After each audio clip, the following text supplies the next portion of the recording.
Hi guys, and welcome to the Stephen King Sematary Club.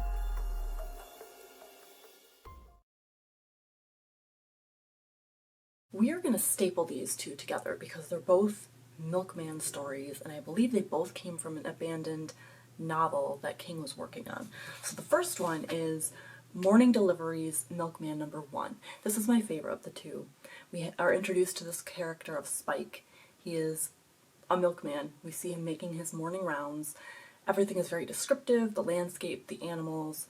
It's almost like a Looney Tunes cartoon. It's just painted so vividly. Then there's a sudden shift in tone where everything turns sinister because the inside of the milk truck is gross and dingy and dank, and there are critters in there that this milkman is keeping. The back of the milk truck was damp and black and cool.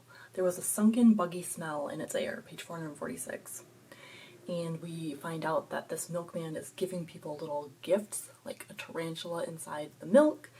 There was gas, acid, poison. So there are these random evil deliveries that he's making. And at the end, he arrives at some abandoned murder house.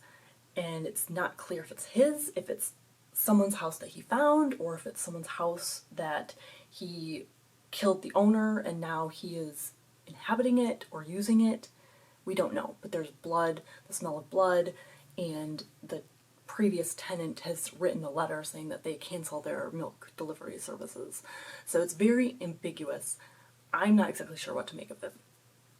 And then, even more just weird and not super clear is the second one, which is Big Wheels, A Tale of the Laundry Game, Milkman #2. So here we also have the character of Spike. We find out more about him. But first we start out with a guy named Rocky, and he is driving around town with a friend named Leo. Well, I guess he's a coworker, not really technically a friend. And Rocky wanted to kill Spike at one point because Spike was having an affair with his wife, and his last child turns out to be Spike's and not his. So he went to jail because he was on his way to kill Spike. Now he's out of jail. He's working at this laundromat with this Leo guy. And they're driving around. They need to get Rocky's car inspected. And the car is just a piece of shit, so it's not going to pass inspection. But Rocky has an old friend, Bob, and he owns a garage. So they're driving around, they see this garage. He's like, we're going to pull in and get my inspection done by this friend because he'll owe me and he'll gladly pass me. So they drink and drink and drink. They've been drinking this whole time, Rocky and Leo, on the way to get inspected. And then they give Bob alcohol. So they're all drinking beer and talking about the good old days. So after the inspection has been passed, Bob eventually goes home, kills his wife, burns the house down. And as Rocky and Leo are leaving, Rocky sees what he thinks is the milkman, Spike, and his car, his milk truck. And there's a collision, and Rocky and Leo just burst into flames. The car burns up. So we earlier heard that there was a 1968 murder that took place in a 1959 Mercury, and the killer was never found.